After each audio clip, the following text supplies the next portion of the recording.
Attention, Britain. The Palace Council had just formally declared William king when Camilla collapsed. Her face went white, her hand caught the table, and then her knees gave way. But the shock wasn't the fall. It was what she asked when she woke, because that question exposed a private power struggle months in the making. Quick before we go deeper, I'm George, and at Dan Bam, we don't deal in palace headlines. We follow the details. William stood beside the table, staring at two documents. The proclamation confirming his accession, and beside it, a sealed supplementary order that would define the new royal household. Almost no one knew what it contained. William did. He also knew signing it while Camilla was being carried out would look like punishment. So he stepped into a private room and closed the door. An aide placed a folder on the desk and said, "Your Majesty." The words stopped him. He didn't sit. He put both hands on the desk and stared down. Camilla woke, asking one thing. Not how long she had been unconscious. Not who was in the room. She asked whether the proclamation had been completed. When she heard yes, her face tightened. The crown had moved forward without her. Then she asked the harder question. Had William signed the supplementary order? That paper could decide whether the influence she had held during Charles's reign would survive into William's. That question had been building for months. It began in a private meeting at Windsor. Camilla placed a written proposal in front of William, designed to preserve palace appointments, access rights, and household influence after the succession. William read every page without interrupting. Then he pushed it back. His answer was calm and absolute. There would be no second center of power inside his reign. Camilla stiffened. She reminded him that years of service could not simply disappear because the crown moved to another person. She wasn't asking to be sovereign. She was asking not to become powerless. Charles watched. When Camilla turned to him and waited for support, he hesitated. That pause changed everything. She saw it. William saw it. Charles had not defended her claim. He had chosen silence. William asked for the proposal to be reviewed by senior advisors. Charles didn't object. Camilla didn't forget. She kept her own copy of that rejected paper. On the day William was declared king, that was the document she asked for first. Because the supplementary order William now held had grown directly from that confrontation. Camilla refused to let the day end without an answer. Still unsteady, she entered the private room and placed the old Windsor proposal in front of him. She told him he could not erase every year that brought them there. William didn't raise his voice. He said this was not about erasing her. It was about defining the crown clearly enough that no one could mistake family closeness for sovereign power.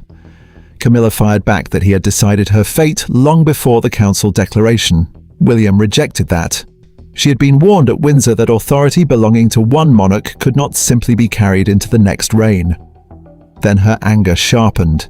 She told him Charles had once made a private promise that she would never be left without influence inside the household. That changed everything. If true, it explained why she had fought so hard to preserve access. William leaned forward and asked the one question that mattered. Was Charles's promise personal, meant to protect her dignity while he remained king? Or had he presented it as something that would bind the next monarch too? Camilla opened her mouth, then stopped. The silence was worse than any accusation. She stepped back and told him to ask Charles himself if he wanted the truth. What had looked like a battle between William and Camilla was now deeper. It was a dispute over whether one king's private promise could control the reign of another. Charles entered without a folder, without an advisor, without a prepared statement.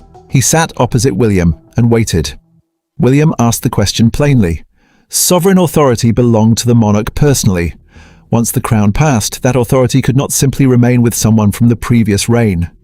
William alone now carried responsibility for household appointments and access. Charles lowered his eyes. He admitted that he had promised Camilla protection, dignity, and a place for as long as she lived. He had promised she would not be pushed aside simply because his own reign ended, but he had never promised her permanent control over royal decisions. He had tried to protect the woman he loved without pretending he could control the monarch who came after him. Charles then made one request. Do not shame her.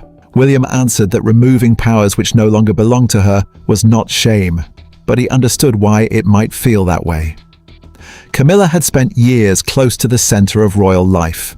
Losing influence in a single day could feel less like administrative change and more like personal rejection. Then Charles revealed the detail that settled everything. He had deliberately kept his promise out of any formal constitutional document. There was no written instrument binding the next reign. He knew he had no right to rule through his successor. That admission stripped away the last uncertainty. William looked down at the supplementary order again. It was not written as punishment. It was written to end authorities that could not continue once the sovereign changed. William picked up the pen, then paused. He asked Charles whether he wanted to be present when Camilla was formally told what the order meant. Charles didn't answer immediately. He had finally drawn the boundary between love and power. Now someone had to carry that truth to Camilla. The most consequential act of William's first hours as king came with a soft scrape of a pen across paper. One signature confirmed that the royal household would now answer solely to the new sovereign. For William, it was duty. For Camilla, it meant confronting a reality she had spent months hoping would never arrive. Charles carried the news himself.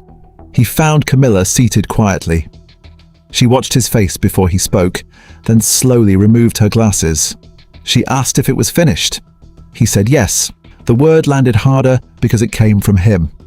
Camilla looked away. Charles accepted William's right to make the decision. He wasn't preparing an appeal. The man who had once protected her position now understood that the crown had moved beyond his control. Camilla asked whether William had signed immediately after their confrontation. Charles shook his head. He told her the new king had waited, questioned him directly, and made certain the old promise had never been intended to bind the next reign. That answer changed something. Camilla had been ready to believe William acted from resentment or revenge. Now that explanation was slipping away. The order had been deliberate rather than impulsive. That made it almost impossible to fight without reopening wounds she could no longer pretend were constitutional. Camilla didn't ask him to challenge the decision. Instead, she asked for one last private meeting with William. This time, she said, it would not be about power. That meeting was harder than the confrontation. Camilla spoke first. Her deepest fear had never been losing a desk or an appointment. It was becoming irrelevant the moment Charles no longer wore the crown. William didn't dismiss it. He admitted he had carried a fear of his own, that unresolved loyalties from the previous reign would follow him into the next and make it impossible to govern freely. Camilla lowered her guard. She admitted the Windsor proposal had gone too far. She had tried to secure formal guarantees because she didn't trust personal relationships to protect her once Charles stepped away from power. William answered with clarity. She would be treated with dignity. She would remain part of the family, but there would never be a second center of royal power beside him. By morning, William's declaration dominated Britain. Crowds gathered outside Buckingham Palace, waiting not simply to see a new king, but to understand what kind of reign had begun. Camilla watched the coverage in silence. Commentators were already speaking about William's reign in the present tense. That simple phrase carried more weight than any official document. She didn't react with anger. A quieter sadness settled over her. The old chapter had ended, and the country was already learning to speak, as though the new order had always been waiting. When William finally spoke as king, he did not describe victory. He spoke about responsibility, continuity, service, and the obligation to carry the monarchy forward without denying the human cost of change. That choice defined the day more clearly than Camilla's collapse, the disputed proposal, or the signature that ended her authority. Camilla listened beside Charles without speaking. When William referred to respecting those who had served before him, she did not mistake the words for a return of influence. Losing institutional power did not erase the years she had spent beside the previous reign. Dignity did not require control. That realization brought something the struggle over authority never had: acceptance. William hadn't won against Camilla. The truth was quieter than that.